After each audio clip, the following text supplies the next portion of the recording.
आत्मीय विद्यार्थियों, अपने बीए द्वितीय वर्ष के हिंदी साहित्य द्वितीय प्रश्न पत्र हिंदी निबंध तथा अन्य गद्य विधाएं में प्रसिद्ध समीक्षक, आलोचक, निबंधकार आचार्य रामचंद्र शुक्ल का निबंध क्रोध संकलित है। मैं डॉक्टर राजकुमार सचदेव, शासकीय महामाया महाविद्यालय रतनपुर, आचार्य रामचंद्र शुक्ल के निबंध क्रोध के महत्वपूर्ण बिंदुओं पर चर्चा, उनकी व्याख्या के लिए आपके सम्मुख हूं। आत्मीय विद्यार्थियों, क्रोध एक मनोविकार है। आचार्य रामचंद्र शुक्ल जी ने अपने निबंध संग्रह चिंतामणि के भाग 1 में यह निबंध लिखा है। उन्होंने मानव मन के अनेक मनोविकारों पर श्रेष्ठ निबंध लिखे हैं। लज्जा और ग्लानि, लोभ और प्रीति, करुणा, भय, उत्साह के साथ उन्होंने क्रोध जैसे मनोविकार पर भी, क्रोध के विविध रूपों की चर्चा इस निबंध में की है। आइए क्रोध निबंध के मुख्य बिंदुओं की चर्चा हम प्रारंभ करते हैं। सर्वप्रथम आचार्य शुक्ल जी ने निबंध में क्रोध की उत्पत्ति का कारण किसी दूसरे से मिलने वाले दुख को माना है। कभी जब हमें किसी के व्यवहार से, किसी की वाणी से, किसी के आचरण से दुख पहुंचता है तो हमारे मन में क्रोध की उत्पत्ति होती है। क्रोध का आविर्भाव बालकों में बहुत पहले से ही इसके लक्षण प्रकट होते हैं, ऐसा आचार्य रामचंद्र शुक्ल जी कहते हैं कि बहुत छोटा शिशु है और उसे भूख लगी है और मां उसे दूध नहीं पिला रही है।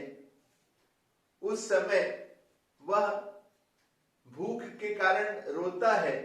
उसके रुदन में भी मां के प्रति क्रोध का भाव समाहित होता है, ऐसा आचार्य शुक्ल कहते हैं, क्योंकि उसे पता है कि उसकी भूख का कारण उसकी मां द्वारा दूध ना पिलाना है। तो निबंध के प्रथम अनुच्छेद में ही आचार्य रामचंद्र शुक्ल जी हमारे समक्ष क्रोध की उत्पत्ति का कारण किसी मनुष्य को दूसरों के द्वारा प्राप्त जो दुख है उसे माना है।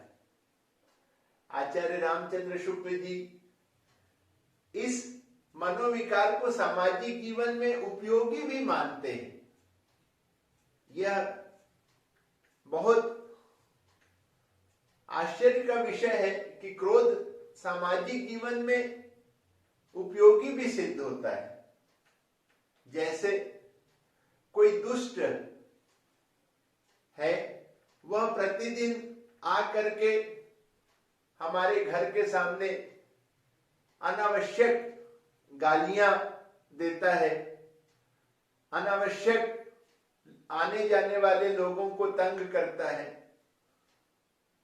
तो हम या तो चुप रहकर उसके अन्याय को सहते रहें, उसकी गालियों को सहते रहें, या ईश्वर से प्रार्थना करें कि ईश्वर उसको सद्बुद्धि दे, तो आचार्य रामचंद्र शुक्ल जी कहते हैं कि ऐसी जगह पर क्रोध उपयोगी है। यदि हम क्रोध करके उस गाली देने वाले व्यक्ति को दंडित करते हैं, डराते हैं, तो इससे समाज का भला हो जाता है। यह क्रोध की सामाजिक जीवन में उपयोगिता है, ऐसा आचार्य रामचंद्र शुक्ल जी ने स्पष्ट किया है। आचार्य रामचंद्र शुक्ल जी ने क्रोध का एक रूप बताया है प्रतिकार, जिसे हम सामान्य अर्थ में बदला कहते हैं। बड़े श्रेष्ठ उदाहरण से उन्होंने स्पष्ट किया है कि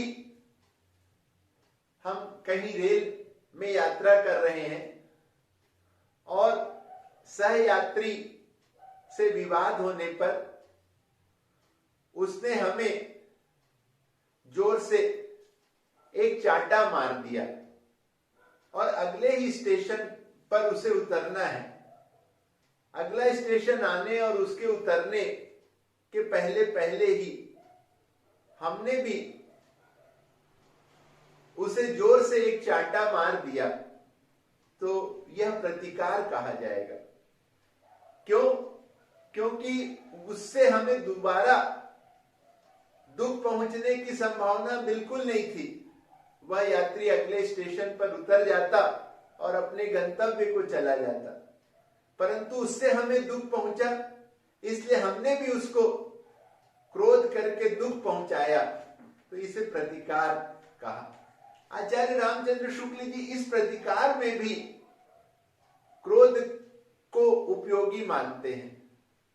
वह इस प्रकार कि वह व्यक्ति अगर हमें चांटा मारकर उतर जाता, तो हो सकता है कि वह अन्य के साथ भी कभी ऐसा व्यवहार करता। तो हमने प्रतिकार लेकर, प्रतिकार करके दूसरे की रक्षा का बीज बो दिया। यह आचार्य रामचंद्र शुक्ल जी स्पष्ट करते हैं।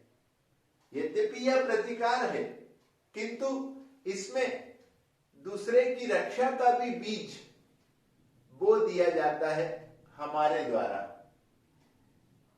आचार्य रामचंद्र शुक्ल जी आगे अपने निबंध में क्रोध के अंधेपन को व्यक्त करते हैं कि क्रोध अंधा होता है।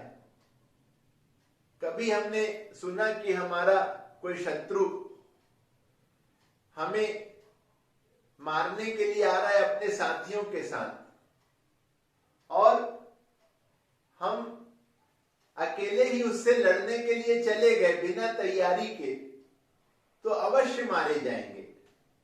यह क्रोध का अंधापन है। साथ ही क्रोध में हम विवेक भी खो देते हैं। इसे ही विवेक खोना कहते हैं कि जो हम कर रहे हैं वह उचित है अथवा अनुचित, इसका विचार क्रोध में नहीं रह जाता है। ऐसे मनोविकार के विभिन्न विश्लेषण आचार्य रामचंद्र शुक्ल जी ने किए हैं। आगे क्रोध का उन्होंने एक अपरिष्कृत क्रोध करके हमारे समक्ष विश्लेषण किया है। उसकी चर्चा पुनः करते हैं।